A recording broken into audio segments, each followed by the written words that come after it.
Hi കൂട്ടുകാരെ, ഇന്ന് ട്രിപ്പിൻ്റെ day 3 ആണ്.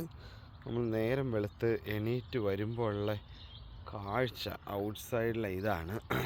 വിൻ്റർ ആയതുകൊണ്ട് ഇലകളെല്ലാം പൊഴിഞ്ഞ് വീണ്ടും ഇലകളെല്ലാം തളിർത്ത് വരുന്നതേ ഉള്ളൂ. ഇതാണ് ഇവിടുത്തെ ബാൽക്കണിയിൽ നിന്ന് നോക്കുമ്പോൾ കാണുന്ന സീൻ. ഇതല്ല, നമുക്കിരിക്കാൻ സിറ്റ് ഔട്ടിൽ ചെറിയൊരു സ്പേസൊക്കെ അവർ കൊടുത്തിട്ടുണ്ട്. സിറ്റ് ഔട്ടിൽ നിന്ന് നമ്മളകത്തോട്ട് കയറുമ്പം നമ്മളുടെ റൂം ഇതാണ്. സാധനങ്ങളെല്ലാം വലിച്ചു വാരിയാണ് ഇട്ടേക്കുന്നത്. ഇത് കണ്ടോ, ചെറിയ ബാർബിക്യൂ അടിക്കാനൊക്കെയുള്ള സെറ്റപ്പൊക്കെ അവരിവിടെ കൊടുത്തിട്ടുണ്ട്. നല്ല വിശാലമായ സോഫയാണ് കേട്ടോ. വളരെ കംഫർട്ടബിളാണ് ഈ ഒരു സോഫയിലൊക്കെ ഇരിക്കാൻ.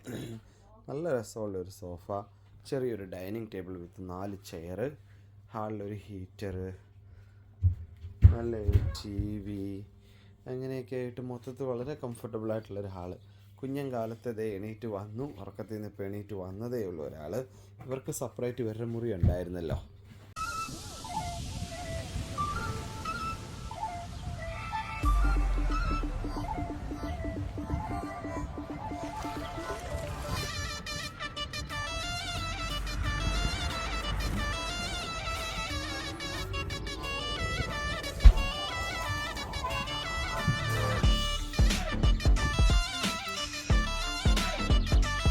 തേർഡ് ഡേ ആണ്. ഇന്ന് കാലത്ത് ഞങ്ങൾ കുളിച്ച് ഒരുങ്ങി റെഡിയായി ഇറങ്ങിയപ്പോൾ അല്പം ലേറ്റ് ആയി. ആസ് യൂഷ്വൽ നമ്മൾ ഒരിക്കലും ഒരു സ്ഥലത്ത് പോകണമെന്ന് വിചാരിച്ച സമയത്ത് ഇറങ്ങാൻ പറ്റാറില്ലല്ലോ. അത് തന്നെ ഇന്ന് സംഭവിച്ചു. 8 മണിക്ക് ഇറങ്ങണമെന്ന് വിചാരിച്ചിട്ട് 11 മണിയായുള്ളൂ അപ്പോൾ ഞങ്ങൾ ഇറങ്ങി. ഇന്ന് ഞങ്ങൾ പോകുന്നത് മിനാക് തിയേറ്റർ എന്ന് പറഞ്ഞൊരു സ്ഥലത്തേക്കാണ്. അപ്പോൾ ഞങ്ങളുടെ അക്കോമഡേഷനിൽ ഞങ്ങൾ ഇറങ്ങി. സൂപ്പർ അക്കോമഡേഷൻ ആയിരുന്നു. ഞങ്ങളുടെ അക്കോമഡേഷൻ്റെ പേര് പിറാൻ വിഡൗസിലെ ഒരു റൂമാണ് ഞങ്ങൾ എടുത്തത്. അപ്പോൾ അതിനുശേഷം ഞങ്ങളിപ്പോൾ പതിയെ വെളിയിലോട്ട് ഇറങ്ങുവാണ്. റോട്ടിലേക്ക് അല്പം തിരക്കുണ്ട്.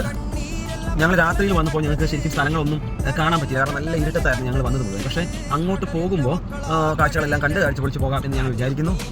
ഹായ് ഗൈസ്, അങ്ങനെ നമ്മൾ മിനാക് തിയേറ്ററിലേക്ക് പോയിക്കൊണ്ടിരിക്കുന്ന വഴിയാണ് ഇപ്പോൾ കണ്ടുകൊണ്ടിരിക്കുന്നത്. നല്ല ബ്യൂട്ടിഫുൾ ആയിട്ടുള്ളൊരു സീനറിയാണ് ഇത്. നല്ല ബ്യൂട്ടിഫുൾ, അതെ, നല്ല സൺലൈറ്റ് ഉണ്ട്. ആക്ച്വലി ഇതിപ്പോൾ സമ്മർ ടൈം അല്ല. സമ്മർ ടൈം പോയിട്ട് സ്പ്രിംഗ് ടൈം പോലും ആയിട്ടില്ല. സ്പ്രിങ്ങിൻ്റെ ജസ്റ്റ് ബിഗിനിങ് ആണിത്. പക്ഷെ എന്നിട്ട് പോലും ഇന്ന് ലക്കിലി നമുക്ക് നല്ലൊരു ക്ലൈമറ്റ് കിട്ടി. അപ്പോൾ അതുകൊണ്ട് നമ്മുടെ വരവ് ഇന്നത്തെ അങ്ങനെ മോശമായില്ല. അപ്പോൾ നല്ല സ്കൈ, നല്ല ബ്ലൂ സ്കൈ നമുക്ക് കാണാൻ പറ്റുന്നുണ്ട്. നല്ല സൺലൈറ്റ് ഉണ്ട്. പുറത്താണെങ്കിലും ഇപ്പോഴത്തെ ടെമ്പറേച്ചർ നോക്കുമ്പോൾ 12 ഡിഗ്രി ഗൈസ്, 12 ഡിഗ്രി ഈ ടൈമിൽ കിട്ടുക എന്ന് വെച്ച് കഴിഞ്ഞാൽ അമേസിങ് ടെമ്പറേച്ചറാണിത്. സാധാരണ അങ്ങനെ വരാറില്ല. 2 ദിവസം മുമ്പ് 2 ഡിഗ്രി 3 ഡിഗ്രി 1 ഡിഗ്രി ഒക്കെയാണ്. നമുക്കങ്ങ് ദൂരെ ഇല്ല വിൻഡ് മില്ല് കാണാൻ പറ്റുന്നുണ്ട്. ഈ വിൻഡ് മില്ല് അത് എന്ത് സ്പീഡിലാണ് കറങ്ങുന്നത് നോക്കുക. ഇതിപ്പോൾ കടലിൻ്റെ സൈഡായതുകൊണ്ട് നല്ല കാറ്റ് കിട്ടും. അതുകൊണ്ട് എത്ര വിൻഡ് സ്മെല്ലുണ്ട് ശാശ്വതി. ഞങ്ങൾക്ക് വലിയൊരു ആഗ്രഹമുണ്ട് ഒരു ദിവസം ഈ വിൻഡ് മില്ലിൻ്റെ മുകളിൽ കയറിയിട്ട് ഇത് കറങ്ങുന്ന ഇതിൻ്റെ മെക്കാനിസമോ കാര്യങ്ങളൊക്കെ ഒന്ന് കാണണമെന്ന്. ഇത് കുറച്ച് അഡ്വാൻസ്ഡ് ആയിട്ടുള്ള ഒരു ടൈപ്പ് വിൻഡ് മില്ലാണെന്ന് തോന്നുന്നു. ഓ മൈ ഗോഡ്, ഈ വിൻഡ് മില്ലിൻ്റെ അകത്തോടെ കയറി നമുക്ക് മുകളിലെത്തി ചിലപ്പോൾ കാഴ്ചകളൊക്കെ കാണാൻ പറ്റുന്ന, അല്ലെങ്കിൽ വിൻഡ് മില്ലിൻ്റെ പ്രവർത്തനങ്ങളൊക്കെ കാണാൻ പറ്റുന്ന ടൈപ്പ് വിൻഡ് മില്ലുണ്ട്. നമുക്ക് ഒരു ദിവസം വിൻഡ് മില്ലിലൊന്ന് കയറണം. അതിൻ്റെ എവിടെ തൊട്ടിപ്പുറം ഒരു പുലിപ്പുറമൊക്കെ ഉണ്ട്.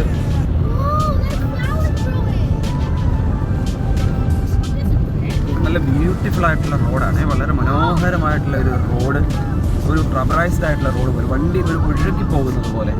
അതിന് യാതൊരു വക സൗണ്ടോ കാര്യങ്ങളോ ഒന്നുമില്ല. റോഡ് നല്ല ക്ലീൻ റോഡാണ്. ഒരു സൈഡിൽ മൊത്തം എല്ലാ സൈഡിലും നല്ല പച്ചപ്പ്, വളരെ ഹരിതാപമായിട്ടുള്ള ഒരു ഏരിയ. കാണാൻ വളരെ മനോഹരമാണ്.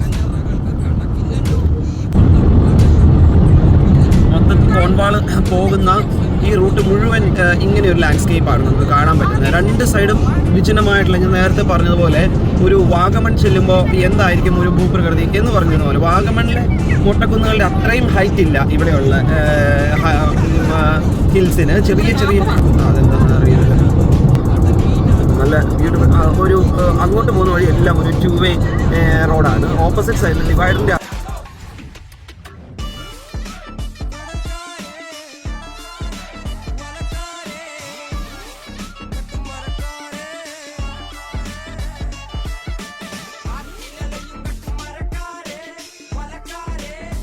ഒരു വില്ലേജിലോട്ട് കയറിയിരിക്കുകയാണ്. കാനോൺ ടൗൺ, അങ്ങനെയാണ്. കാനോൺ ടൗൺ ആണ് ഈ ഒരു ടൗണിൻ്റെ പേര്.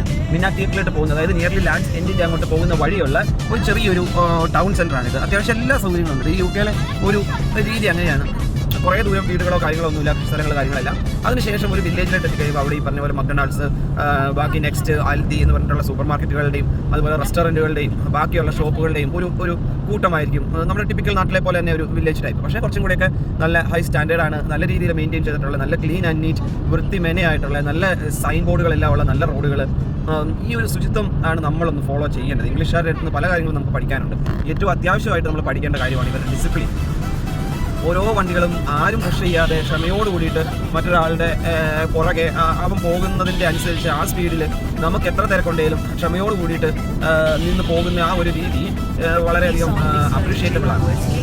തീർച്ചയായിട്ടും നമ്മളിത് കണ്ടുപിടിക്കുന്ന ഒരു കാര്യം. പിന്നെ ഇവിടത്തെയൊക്കെ ഗ്രാമങ്ങളിലൊക്കെ കാണുന്ന, ഇവിടുത്തെ വില്ലേജിലൊക്കെ ഉള്ള ആ ഒരു നീറ്റ് ആൻഡ് ക്ലീൻനെസ്, അതും വളരെ അമേസിംഗ് ആണ്. നല്ല രീതിയിൽ ഇവരുടെ ടൗണുകളെല്ലാം, കാരണം ഇവിടെയുള്ള ഓരോ പേഴ്സണും അവരുടെ നാടിനെ പറ്റി അവർ തന്നെ വളരെ റെസ്പോൺസിബിൾ ആണ്. കാരണം ഇത് എൻ്റെ പ്രോപ്പർട്ടിയാണ്, ഇത് സംരക്ഷിക്കേണ്ടത് എൻ്റെ ഉത്തരവാദിത്തമാണ് എന്നുള്ള ഒരു സെൽഫ് അവയർനെസ് എല്ലാവർക്കും ഉണ്ട് എന്നുള്ളതാണ് ഇവിടുത്തെ ഒരു ഇതുപോലെ നല്ല ക്ലീൻ ആയിട്ട് കിടക്കാനുള്ള ഒരു നല്ല കാരണം. പിന്നെ ഈ ഒരു വില്ലേജിലേക്ക് കയറുമ്പോൾ നമുക്ക് കാണാൻ പറ്റുന്നത് ഒരുപാട് കൃഷിസ്ഥലങ്ങളാണ് കേട്ടോ. കാരണം ട്രാക്ടറുകളൊക്കെ കയറി ഇറങ്ങി പോകുന്ന ഓരോ ചെറിയ കൃഷിസ്ഥലങ്ങൾ, അവിടെ കോളിഫ്ലവർ, ക്യാബേജ് കൃഷികളാണ് നമ്മൾ കൂടുതൽ കാണുന്നത് ഈ സൈഡിലായിട്ടൊക്കെ നോക്കിക്കഴിയുമ്പോൾ. പിന്നെ ഇപ്പം നമ്മൾ ഒരു വിൻ്ററിൻ്റെ എൻഡ് പീരീഡാണ് ഇപ്പോൾ വന്ന് നിൽക്കുന്നത്. വിൻ്ററിൻ്റെ എൻഡ് പീരീഡ് ആയതുകൊണ്ട് വെജിറ്റബിൾ സെയിൽ, ആ ഫാമിൽ നിന്ന് കൊണ്ടുവന്ന ഫ്രഷ് ആയിട്ട് പിക്ക് ചെയ്ത് കൊണ്ടുവരുന്ന വെജിറ്റബിൾസ് സെല്ല് ചെയ്യാനുള്ള കൗണ്ടർ അവിടെ ഉണ്ടായിരുന്നു. അവിടെ നമുക്ക് ചെറിയ പൈസയിൽ നല്ല ഫ്രഷ് ക്വാളിറ്റി വെജിറ്റബിൾസ് നമുക്ക് ഡയറക്റ്റ് മേടിക്കാനുള്ള ഒരു ഓപ്ഷൻ അവിടെ ഉണ്ടായിരുന്നു. അതുപോലെ തന്നെ നമ്മൾ പറഞ്ഞു വന്നത് ഇവിടുത്തെ ആളുകൾ വോളണ്ടറി സർവീസ് ആയിട്ട് ചില സമയത്തൊക്കെ ഉണ്ടല്ലോ, നമുക്ക് കാണാം ഒരു ബാഗും അല്ലെങ്കിൽ കയ്യിൽ ഒരു കോല് പിടിച്ചിട്ട് ഇവർ തന്നെ സ്ട്രീറ്റിലോട്ട് ഇറങ്ങി ഇവർ തന്നെ വേസ്റ്റ് എടുക്കുന്ന കാഴ്ചകൾ നമുക്ക് ചിലപ്പോൾ കാണാൻ സാധിക്കും. അവരൊന്നും പേയ്മെൻറ്റിനോ അല്ലെങ്കിൽ ഒരു സാലറിയോ ഒരു ജോബായിട്ട് ചെയ്യുന്നതല്ല. അവരുടെ പരിസരം അവർ തന്നെ ക്ലീൻ ആക്കും. നമ്മൾ കുടിച്ചിട്ട് ഒരു കുപ്പി വെളിയിലിടും, അത് വേറെ ഒരു വന്ന് സായിപ്പ് അത് എടുത്ത് കളയും. നമ്മളോട് അക്ഷരം പോലും അവർ പറയുന്നില്ല. അങ്ങനെ നമ്മൾ കാണുമ്പോൾ പിന്നെ ജീവിതത്തിൽ ഒരിക്കലും നമ്മൾ പിന്നെ ഇവിടെ ഒരു വേസ്റ്റ് നമ്മൾ ഇടില്ല. അതാണ് നമ്മുടെ നാട്ടിലൊരു കുഴപ്പം നോക്കി, എല്ലായിടത്തും വേസ്റ്റാണ്. നമ്മൾ മാത്രമായിട്ട് ടേക്ക് കെയർ ചെയ്ത് കഴിഞ്ഞ് കഴിഞ്ഞാൽ ഇവിടെ ഒന്നും സംഭവിക്കാൻ പോകുന്നില്ല നമ്മുടെ നാട്ടിൽ. അതുകൊണ്ട് എല്ലാവരും ഈ ഒരു കാഴ്ച കാണുമ്പോൾ നമ്മളും അതുപോലെ കുപ്പി തന്നെ വലിച്ചെറിഞ്ഞു പോകും. നമ്മുടെ സാഹചര്യങ്ങളാണ് നമ്മളെ അങ്ങനെ ആക്കുന്നത്. ഇവിടെ വന്ന് ഇവിടുത്തെ സാഹചര്യം നമ്മളെ വേറൊരു രീതിയിലായിട്ട് നമ്മൾ മാറ്റുന്നത് നമുക്ക് കാണാൻ പറ്റും. ഇപ്പം അങ്ങോട്ട് നോക്കും, നമ്മൾ ഇത്രയും നേരം സഞ്ചരിച്ച പോലെയല്ല, ഇനിയിപ്പോൾ നമ്മൾ നല്ല ബീച്ചുകൾ കണ്ടു തുടങ്ങി. നോക്കൂ, അങ്ങോട്ട് നോക്കുമ്പോൾ അടിപൊളി. ഇനി ബീച്ച് സൈഡാണ്, നല്ല ഒരു പച്ച കളർ വെള്ളം. നോക്ക്, കടൽ കയറി നമ്മൾ ഏകദേശം ലാൻഡ്സ് എൻഡ് വരെ എത്തിക്കഴിഞ്ഞു. നമ്മൾ UK തെക്കേ അറ്റം വരെ എത്തിക്കഴിഞ്ഞു. തെക്കേ അറ്റത്താണ് ഇപ്പോൾ വന്ന് നിൽക്കുന്നത്. അങ്ങനെ ഇതുണ്ട് വാർഫെൽ ഫാമുകൾക്കൊക്കെ ഓരോ പേരുകളും കൊടുത്തിട്ടുണ്ട്. ബ്യൂട്ടിഫുൾ സീനറിയാണ്. നാഷണൽ ട്രസ്റ്റിൻ്റെ ഒരുപാട് സൈറ്റുകൾ ഇവിടെയുണ്ട്. നമുക്ക് നാഷണൽ ട്രസ്റ്റിൻ്റെ മെമ്പർഷിപ്പ് ഉണ്ടായിരുന്നു കഴിഞ്ഞ വർഷം വരെ. ഈ വർഷം നമ്മൾ നാഷണൽ ട്രസ്റ്റിൻ്റെ മെമ്പർഷിപ്പ് ക്യാൻസൽ ചെയ്തിട്ട് ജിം മെമ്പർഷിപ്പ് എടുത്തു. നാഷണൽ ട്രസ്റ്റിൻ്റെ മെമ്പർഷിപ്പ് കാർഡ് ഉണ്ടായിരുന്നെങ്കിൽ ഇവിടെ ഒരുപാട് സൈറ്റുകൾ നമുക്ക് വിസിറ്റ് ചെയ്യാനുണ്ടായിരുന്നു. മെമ്പർഷിപ്പ് കയ്യിലുണ്ടായിരുന്ന സമയത്ത് നമ്മൾ വളരെ ചുരുങ്ങിയ സൈറ്റുകൾ മാത്രമേ വിസിറ്റ് ചെയ്തുള്ളൂ. മെമ്പർഷിപ്പ് കാർഡുകൾ ഇല്ലാതിരുന്ന സമയത്ത് ഒരുപാട് സൈറ്റുകൾ ഇപ്പോൾ നമ്മുടെ മുമ്പിൽ അതൊന്നും കാണാൻ പറ്റാത്ത ഒരവസ്ഥയായി. ഈ ഒരു ഏരിയയിലുള്ളൊരു പ്രത്യേകത എന്താണെന്ന് വെച്ച് കഴിഞ്ഞാൽ, ഒന്നെങ്കിൽ കൃഷിസ്ഥലങ്ങൾ, അല്ലെങ്കിൽ ആ ഫാം ഹൗസുകൾ, അല്ലെങ്കിൽ ഹോം സ്റ്റേകൾ. ഈ ഒരു 3 ടൈപ്പ് അക്കോമഡേഷൻ മാത്രമേ ഇവിടെയൊക്കെ കാണാനുള്ളൂ കൂട്ടുകാർ. കാരണം എന്താണെന്ന് വെച്ച് കഴിഞ്ഞാൽ, നമ്മുടെ നാട്ടിൽ നമ്മൾ ആലപ്പുഴയിലൊക്കെ ചെന്ന് കഴിയുമ്പോൾ കാണാം നിറയെ ഹൗസ് ബോട്ടുകൾ. അവിടെ നോർമൽ ആൾക്കാർ താമസിച്ചുകൊണ്ടിരിക്കുന്ന വീടുകളിലൊക്കെ ആണെങ്കിൽ ബോർഡ് കാണാം, ഹൗസ് സ്റ്റേ, ഹോം സ്റ്റേ എന്ന് പറഞ്ഞിട്ടുള്ള. എല്ലായിടത്തും ഒരുപാട് ടൂറിസ്റ്റുകൾ വന്ന ഏരിയ ആയതുകൊണ്ട് ഹോം സ്റ്റേ അല്ലെങ്കിൽ ഓക്കെ ലാൻഡ്സിൻ്റെ നമ്മൾ ഏകദേശം കണ്ടു തുടങ്ങി. ലാൻഡ്സിൻ്റെ സെക്കൻഡ് എക്സിറ്റ് ആണ്. ഈസ്റ്റേൺ ഗ്രീൻ ഹെലികോപ്റ്റർ സർവീസ്, ഹെലികോപ്റ്ററിൽ കയറി നമ്മൾ കറങ്ങുന്ന സർവീസുകളെല്ലാം ഇവിടെയുണ്ട്.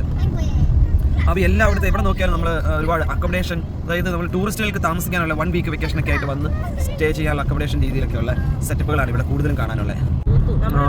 പൂത്തട്ടേ ഇല്ല ശരിക്കും.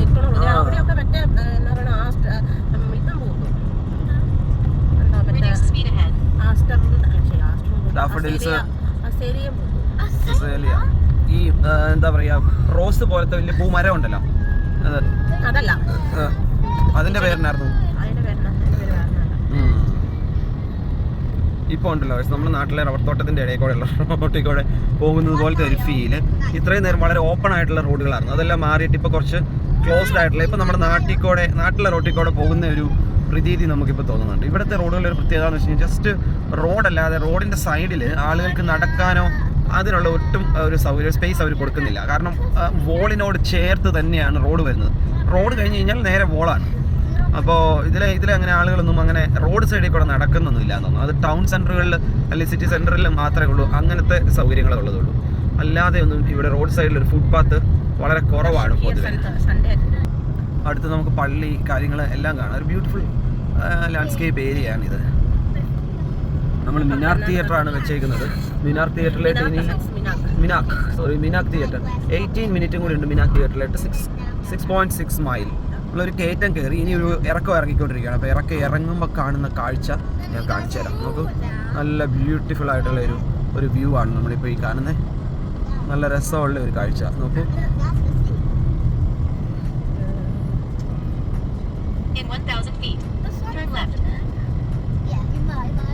1000 ഫീറ്റ് ടേൺ ലെഫ്റ്റ് എന്ന് പറയുന്നുണ്ട്. പക്ഷെ നമ്മൾ നേരെ തന്നെ ടേൺ ലെഫ്റ്റ് എന്ന് പറഞ്ഞാൽ ഓൾമോസ്റ്റ് നേരെ തന്നെ. ലാൻഡ്സ് എൻഡ് കണ്ടോ, ഈ ഒരു പോയിന്റിൽ വെച്ചിട്ടാണ് ലാൻഡ്സ് എൻഡും മിനാക് തിയേറ്ററും തമ്മിൽ ഡിവൈഡ് ആകുന്നത്. ഇവിടുന്ന് റൈറ്റിലേക്ക് പോയാൽ ലാൻഡ്സ് എൻഡ്, ലെഫ്റ്റിലേക്ക് പോയാൽ മിനാക് എൻഡ്. നമ്മൾ ഇപ്പോൾ മിനാക് തിയേറ്ററിൽ പോകുന്നു, അതിനുശേഷം നമ്മൾ ലാൻഡ്സ് എൻഡ്. അങ്ങനെ നമ്മുടെ ഡെസ്റ്റിനേഷൻ ഓൾമോസ്റ്റ് എത്തിക്കഴിഞ്ഞു മിനാക് തിയേറ്ററിലേക്ക്. മിനാക് തിയേറ്ററിൻ്റെ പ്രത്യേകത എന്താണെന്ന് ഞാൻ പറഞ്ഞുതരാം. ഹലോ ഗൈസ്, നമ്മൾ ഇപ്പോൾ ഒരു UK ഒരു ഡിഫറെൻ്റ് ആയിട്ടുള്ള റോഡ് എക്സ്പീരിയൻസ് ആണ് ഇപ്പോൾ നമുക്ക് കിട്ടിക്കൊണ്ടിരിക്കുന്നത്. ആദ്യമായിട്ടാണ് ഇവിടെ വന്നിട്ട് ഒരു ഹെയർ പിൻ വളവ് കണ്ടത്. ആ ഹെയർ പിൻ വളവിൻ്റെ അവിടെ ഒരു ബാരിക്കേഡൊക്കെ വെച്ചിട്ട് സേഫ്റ്റിക്ക് വേണ്ടി അങ്ങനെയുള്ള ഒരു സെറ്റപ്പൊക്കെ അവിടെ കൊടുത്തിട്ടുണ്ട്. ഒരു ഡിഫറെൻറ്റ് ടൈപ്പ് ഒരു ലാൻഡ്സ്കേപ്പ്. നല്ല ഇറക്കം, നല്ല വളവ്, അതുപോലെ ഒരു കയറ്റം, ഉടനെ നല്ല വളവ്. അങ്ങനെ ഈ ഒരു ഭാഗത്ത് ഒരുപാട് സൈക്ലിസ്റ്റുകൾ, ഫ്ലവേഴ്സ് ആൻഡ് വെജിറ്റബിൾസ്. ഇത് കണ്ടോ, ഇത് ഇവിടുത്തെ ഒരു പ്രത്യേകതയാണ്. ഇത് ഫാമിൽ നിന്നും വെജിറ്റബിൾസും ഇതെല്ലാം കൊണ്ടുവന്നിട്ട് ഇവരൊരു ഓപ്പൺ ഷോപ്പിൽ വെക്കും. നമുക്കത് എടുത്തുകൊണ്ട് പോകാം. അപ്പോൾ നമുക്ക് അതിൻ്റെ എത്രയാണോ അതിൻ്റെ വാല്യുബിൾ ആയിട്ടുള്ള ഒരു മണി അത് നമ്മൾ അവിടെ ആ ഒരു ബോക്സിൻ്റെ അകത്ത് ഇട്ടാൽ മതി. ഇവിടെ ആരും നമ്മളെ ചോദിക്കാനോ പൈസ മേടിക്കാനോ അങ്ങനെ ഒന്നുമില്ല. എല്ലാവർക്കും അവരവരെ വിശ്വാസമാണ്. നമ്മളത് ചീറ്റ് ചെയ്യില്ല. ഇനിയിപ്പം നമ്മൾ എടുത്തുകൊണ്ട് പോകണോ എന്നപ്പോൾ അവർക്ക് ആർക്കും ഒരു പരാതിയൊന്നുമില്ല. പക്ഷേ ഇവിടെ ആരും അങ്ങനെ ചെയ്യാറില്ല. എടുക്കും, അതിൻ്റേതായിട്ടുള്ള വർത്തായിട്ടുള്ള മണി ആ ബോക്സിൽ ഡെപ്പോസിറ്റ് ചെയ്യും, എന്നിട്ട് അവരത് കൊണ്ടുപോകും. അങ്ങനെയുള്ളൊരു സിസ്റ്റമാണ്. അപ്പോൾ അങ്ങനെ എന്നിട്ട് അവസാനം യെസ്, ഇവിടെ ഈ മണി കളക്റ്റ് ആയി കിടക്കുന്ന മണി അവസാനം ആ ഒരു ഡേ എൻഡിൽ അവർ വന്നിട്ട് അത് കളക്ട് ചെയ്തുകൊണ്ട് പോകും. അങ്ങനെയാണ്. അങ്ങനെ നീണ്ട 1 മണിക്കൂർ യാത്രയ്ക്ക് ശേഷം ഞങ്ങൾ മിനാക് തിയേറ്ററിലെത്തി. തിയേറ്ററിലായിട്ട് കയറിയില്ല, കാരണം അവിടെ 3 മണിക്കാണ് ഷോ ഉണ്ടായിരുന്നുള്ളൂ.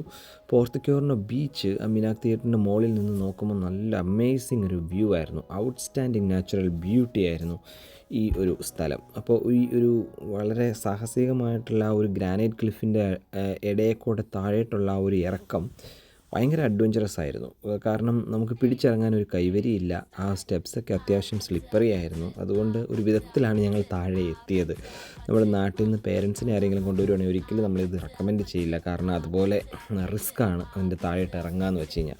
ഇറങ്ങുന്ന വഴിക്ക് ഞങ്ങൾ നിന്ന് ഫോട്ടോസൊക്കെ എടുത്താണ് താഴേട്ട് ഇറങ്ങിയത്. താഴെ ബീച്ചിലോട്ട് എത്തിക്കഴിഞ്ഞപ്പോൾ നല്ല സാൻഡി ബീച്ച്, നല്ല രസമുള്ള സാൻഡ്, നല്ല നീല കളർ വെള്ളം, മറു സൈഡിലൊരു വൈറ്റ് ക്ലിഫ്. അപ്പം മൊത്തത്തിൽ അത് നോക്കുമ്പം നല്ലൊരു രസമായിരുന്നു ആ ഒരു കാഴ്ച കാണാൻ. 19-ാം നൂറ്റാണ്ടിൽ ടെലഗ്രാം സംവിധാനമൊക്കെ വന്നപ്പോൾ ഇന്ത്യയിൽ നിന്ന് UK മെസ്സേജസ് ഒക്കെ റിസീവ് ചെയ്തുകൊണ്ടിരുന്ന സെൻറ്റർ പോർത്തുക്യോറിനോ ആയിരുന്നു പറയുന്നുണ്ട്. ഈ ഗ്രാനൈറ്റ് ക്ലിഫിൻ്റെ ഒക്കെ സൈഡിൽ കൂടെ ഉറവ വെള്ളം വരുന്നുണ്ടായിരുന്നു. അതുകൊണ്ടും കൂടിയായിരുന്നു ഈ ഒരു സ്റ്റെപ്സൊക്കെ കുറച്ച് സ്ലിപ്പറി ആകുന്നത്. അങ്ങനെ സാഹസികമായി ഈ കുന്നു കയറി ഞങ്ങൾ മുകളിലെത്തി. എത്ര സ്റ്റെപ്പ് കയറിയോ നീ? അവിടുന്ന് ഞങ്ങൾ നേരെ പോയിട്ടാണ് ലാൻഡ്സ് എൻഡ്.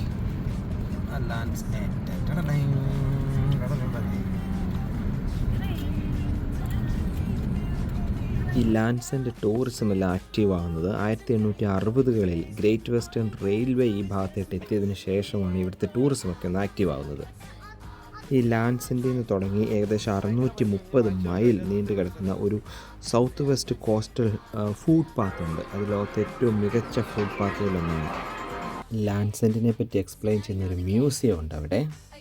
അപ്പോൾ UK നോർത്ത് ഈസ്റ്റ് ഭാഗമായിട്ടുള്ള സ്കോട്ട്ലൻഡിലെ ജോൺ ഓഗ്രോട്ടിൽ നിന്നും ഈ സൗത്ത് വെസ്റ്റ് സൈഡിലുള്ള ഈ ലാൻഡ്സ് എൻഡിലേക്ക് ഏകദേശം 874 മൈലുണ്ട് ബൈ റോഡ്.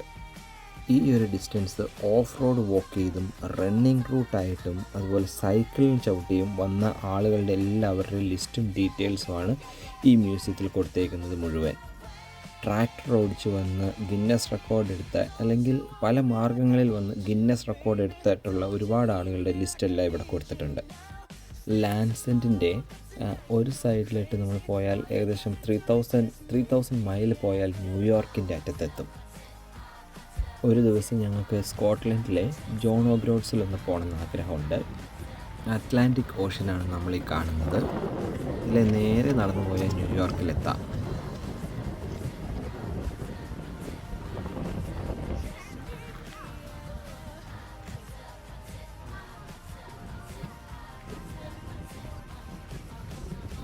അവിടുത്തെ ഒരു ഐക്കോണിക് സൈൻ പോസ്റ്റ് ഉണ്ട്. അതിൻ്റെ ഫ്രണ്ടിലൊക്കെ നിന്ന് ഞങ്ങൾ ഫോട്ടോ എടുത്തു. അതിൻ്റെ അടുത്ത് നിന്ന് ഫോട്ടോ എടുത്ത് നമ്മളുടെ പേരൊക്കെ എഴുതി അല്ലെങ്കിൽ ഡേറ്റ് ഓഫ് ബർത്ത് ഒക്കെ എഴുതി ഫോട്ടോ എടുക്കണമെങ്കിൽ പേയ്മെൻ്റ് ഉണ്ട്. നമ്മൾ അങ്ങനെ ചെയ്തില്ല. ഇച്ചിരി ഡിസ്റ്റൻസിൽ നിന്നിട്ട് ഇപ്പോൾ നമ്മൾ കോൺവാൾ ലാൻസെന്റ് കണ്ടു കഴിഞ്ഞു. ലാൻസെന്റ് നല്ലൊരു സ്ഥലമായിരുന്നു കേട്ടോ. ഒരു ഏരിയ നന്നായിട്ട് ബ്യൂട്ടിഫുൾ ആയിട്ട് അവർ കുറച്ച് ആക്ടിവിറ്റീസും എല്ലാം അവിടെ ചെയ്തിട്ട് വെച്ചേക്കുന്ന ഒരു സ്ഥലം. കോൺവാളിൽ ലാൻസെന്റിൽ പോയി അവിടെ കുറച്ച് ഫോട്ടോസും കാര്യങ്ങളൊക്കെ എടുത്തു. നമ്മൾ തിരിച്ചിനി പോവുകയാണ്. ഇനിയിപ്പോൾ UK കോൺവാളിലെ one of the most beautiful town ഉണ്ട്, സെന്റ് ഐവിസ് എന്ന് പറഞ്ഞ ഒരു സ്ഥലം. അത് വളരെ നല്ലൊരു സ്ഥലം. അതായത് ഒരു മലയുടെ മുകളിൽ നിന്ന് നമ്മൾ നോക്കുമ്പോൾ കാണുന്ന ഒരു കൊച്ചു സിറ്റി. അത് കാണാൻ ഒരു പ്രത്യേക ഭംഗിയാണ്. അത് കാണാനാണ് ഇപ്പോൾ നമ്മൾ പോയിക്കൊണ്ടിരിക്കുന്നത്. ഇപ്പോൾ സമയം ഏകദേശം 5 മണിയാകുമ്പോൾ നമ്മൾ അവിടെ എത്തും. 5 മണിക്ക് അവിടെ എത്തിക്കഴിഞ്ഞാൽ ഏകദേശം 40 മിനിറ്റ് ഇവിടെ 17 മൈൽ. അവിടുത്തെ കാഴ്ചകളും കൂടി ഒന്ന് കണ്ടിട്ട് നമ്മൾ തിരിച്ച് വീട്ടിലേക്ക് ചെല്ലുന്നു. എന്തെങ്കിലും ചായ കാര്യങ്ങളൊക്കെ കുടിച്ചിട്ട് നേരെ സ്വിമ്മിംഗ് പൂളിൽ പോകും. അതാണ് ഇന്നത്തെ നമ്മുടെ പ്ലാൻ. എന്തായാലും ഇന്ന് ദൈവം അനുഗ്രഹിച്ച് നമുക്ക് വളരെ നല്ല ഒരു കാലാവസ്ഥയാണ് കിട്ടിയത്. കാരണം നമ്മളുടെ ഈ ഒരു ട്രിപ്പ് പ്ലാൻ ചെയ്തപ്പോൾ നമുക്കുള്ള ഏറ്റവും വലിയൊരു ഡൗട്ട് എന്താണെന്ന് വെച്ച് കഴിഞ്ഞാൽ കാലാവസ്ഥ പ്രതികൂലമായി, ഒട്ടും വിസിബിലിറ്റി ഇല്ല, ഭയങ്കര റെയിനും വിൻഡി കാറ്റും അങ്ങനെയൊക്കെ ആണെന്നുണ്ടെങ്കിൽ നമ്മൾക്ക് ഈ ട്രിപ്പ് ഒരു അലമ്പായി പോകുമല്ലോ, വെറുതെ വീട്ടിൽ ഇരിക്കാൻ ആണല്ലോ പറ്റുള്ളൂ എന്ന് വിചാരിച്ചു. പക്ഷേ നമുക്ക് വളരെ അൺഎക്സ്പെക്ടഡ് ആയിരുന്നു. നമുക്ക് വണ്ടിയിൽ നോക്കുമ്പോൾ 14 ഡിഗ്രി സെൽഷ്യസ് ആണ് ടെമ്പറേച്ചർ. അതായത് ഈവൻ സമ്മർ ടൈമിൽ ഇത്ര ടെമ്പറേച്ചർ നമുക്ക് കിട്ടാറില്ല. ഞാൻ ജാക്കറ്റ് പോലും ഇട്ടിട്ടില്ല. അതെന്ന് നോക്കി ജാക്കറ്റ് പോലും ഇടാതെയാണ് ഞാൻ ഇരിക്കുന്നത്. ഞങ്ങൾ പോകുന്ന ഒരു വഴിയാണ്, വളരെ വളരെ നല്ല രസമുള്ള ഒരു വഴി. ഒരു സൈഡിൽ കടലിന്റെ ഈ സൈഡിൽ കൂടെയുള്ള റോഡും. ഇതൊരു ലോക്കൽ റോഡാണ്. കാരണം ജസ്റ്റ് സെൻട്രൽ കൂടെയുള്ള ലൈൻ അല്ലാതെ വേറെ ബാരിക്കേഡുകളോ അങ്ങനെയുള്ള സംഭവങ്ങളൊന്നുമില്ല. ഒരു typical village road. Speed limit ആണ് 60 വരെയൊക്കെ സ്പീഡിൽ നമുക്ക് പോകാം. നല്ല രസമുള്ള ഒരു ലാൻഡ്സ്കേപ്പാണ്.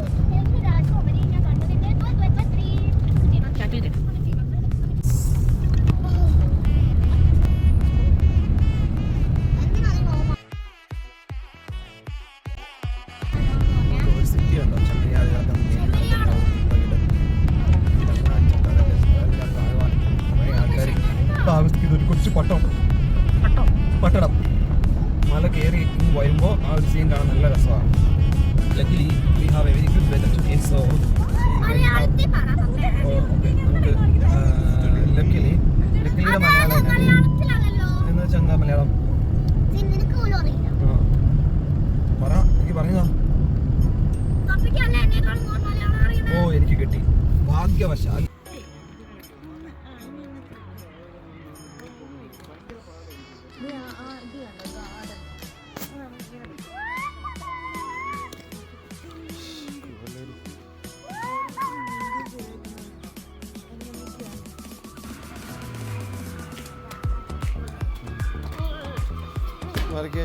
ഹായ് കൂട്ടുകാരെ, ഇവിടുത്തെ സ്ട്രീറ്റുകളെല്ലാം കണ്ടോ, നല്ല വലിയ കല്ലിൽ തീർത്തിട്ടുള്ള ഒരുപാട് വലിയ ബിൽഡിങ്ങുകളാണ്. എന്നിട്ട് അതിൻ്റെ ഇടയിൽ കൂടെ ഒരു സിംഗിൾ ലൈൻ റോഡുകൾ തലങ്ങും വിലങ്ങും അങ്ങ് പോവുകയാണ്. ഇവിടെ bank, barber shop, hotel, estate agents, അതുപോലെ റെസ്റ്റോറൻറ്റ്സുകൾ, പബ്ബ്, ടാക്സി ബുക്കിംഗ് സെൻറ്റർ ഉൾപ്പെടെയുള്ള എല്ലാം ഉള്ള ഒരു ബിസി ടൗണാണിത്. പക്ഷെ നമുക്കൊരിക്കലും പറയില്ല ഇതൊരു ടൗണാണെന്ന്. അതാണ് ഇതിൻ്റെ സെറ്റപ്പ്.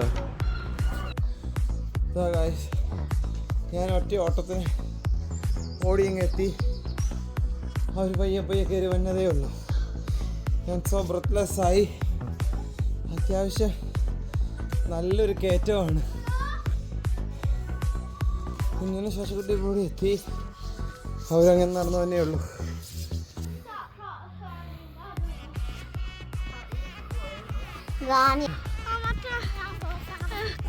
അടുക്കടുക്കായിട്ട് മോളിൽ നിന്ന് താഴേട്ട് ഒരു കുന്നൻ ചെരുവിലുള്ള ഒരു ടൗൺ, ഒരു വെറൈറ്റി ടൗൺ. ഇങ്ങനെയുള്ള ഒരു ടൗൺഷിപ്പ് ആ സിനിമയിലൊക്കെ കാണുന്ന പോലത്തെ ഒരു സെറ്റപ്പ്. പക്ക ഇംഗ്ലീഷ് ടൗൺ. ഇംഗ്ലീഷുകാരല്ലാതെ വേറെ ആരെയും ഞങ്ങൾ അവിടെ കണ്ടില്ല. ഇന്ത്യൻ റെസ്റ്റോറൻറ്റ് ഉണ്ട്, ചൈനീസ് റെസ്റ്റോറൻറ്റ്, ഇന്ത്യൻ ചിക്കൻ ബിരിയാണിയൊക്കെ ഉണ്ടായിരുന്നു. ചിക്കൻ തിക്ക ബിരിയാണി 14 പൗണ്ടാണ് അവിടെ വിലയ്ക്ക് ഒരു കുറവൊന്നുമില്ല. റിച്ച് ഫുഡ്സ് എന്ന് പറഞ്ഞിട്ടില്ല. എവിടെയും ഇന്ത്യക്കാരുണ്ടാവുമല്ലോ.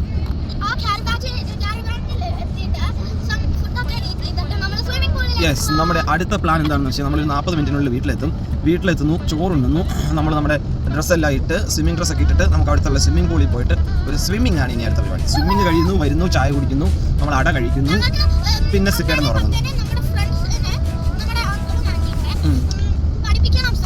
അവരെ സ്വിമ്മിംഗ് പഠിക്കുന്നു.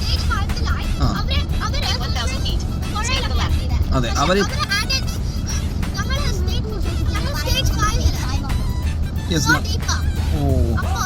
ഇവർ സ്വിമ്മിംഗ് പഠിക്കാൻ പോകുന്നുണ്ട്. സ്റ്റേജ് 5 വരെ എത്തി. അതുകൊണ്ട് ഇവർ സോ കോൺഫിഡൻ്റ് ആണ് സ്വിമ്മിങ്ങിൽ. ഇവർക്ക് സ്വിമ്മിങ്ങിൻ്റെ എല്ലാ രീതിയിലുള്ള ടൈപ്പ് സ്വിമ്മിംഗ് പൂളിൽ നീന്താൻ അറിയാം. ഒഴുക്കുള്ള വെള്ളത്തിൽ നീന്താൻ ഇവർക്ക് അറിയാവുന്ന അറിയില്ല. അപ്പോൾ ഒരു വിധത്തിൽ അത്യാവശ്യം കുഴപ്പമില്ലാതെയൊക്കെ നീന്തും സ്വിമ്മിംഗ് പൂളിൽ. അതുകൊണ്ട് ഇവർ സോ കോൺഫിഡൻ്റ് ആണ്, ഇവർക്ക് വളരെ ഇഷ്ടമാണ്. പോരാത്തതിന് ഈ ഫ്രൈഡേ ഇന്ന് ഞങ്ങൾക്ക് ഇന്നലെ സ്വിമ്മിംഗ് ഉള്ള ദിവസമായിരുന്നു. ഇന്നലത്തെ ഞങ്ങളുടെ സ്വിമ്മിംഗ് ക്ലാസ് മിസ്സായി. അപ്പോൾ അതുകൊണ്ട് ഇന്ന് ഞങ്ങൾക്ക് സ്വിമ്മിങ്ങിന് അവിടെ ഒന്ന് പോയി നോക്കാം. അറിയില്ല ഗൈസ്, നമ്മൾ അവിടെ എത്തുമ്പം ഏകദേശം 7 o'clock ആവും. പിന്നെ ചോറൊക്കെ വന്നിട്ട് ഇറങ്ങുമ്പോൾ എത്ര മണി വരെ അവിടെ സ്വിമ്മിംഗ് ഉണ്ടെന്ന് അറിയില്ല. ചെല്ലുമ്പം ഞാനൊന്ന് പോയി അന്വേഷിച്ച് നോക്കണം, കണ്ടുപിടിക്കണം സ്വിമ്മിംഗ് പൂൾ എവിടെയാണെന്ന്.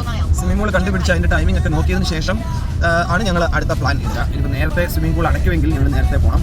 ഇനി അതല്ല, സ്വിമ്മിംഗ് പൂൾ രാത്രി 11 മണി വരെ ഉണ്ടെങ്കിൽ വീട്ടിൽ ചെന്ന് ചോറുണ്ടിട്ടേ ഞങ്ങൾ സ്വിമ്മിങ്ങിന് പോകുന്നുള്ളൂ. അങ്ങനെ ഒരു ടിപ്പിക്കൽ വില്ലേജ് റോട്ടിൽ കൂടെ ഞങ്ങളിങ്ങനെ പോയിക്കൊണ്ടിരിക്കുകയാണ്. ശേഷം കാഴ്ച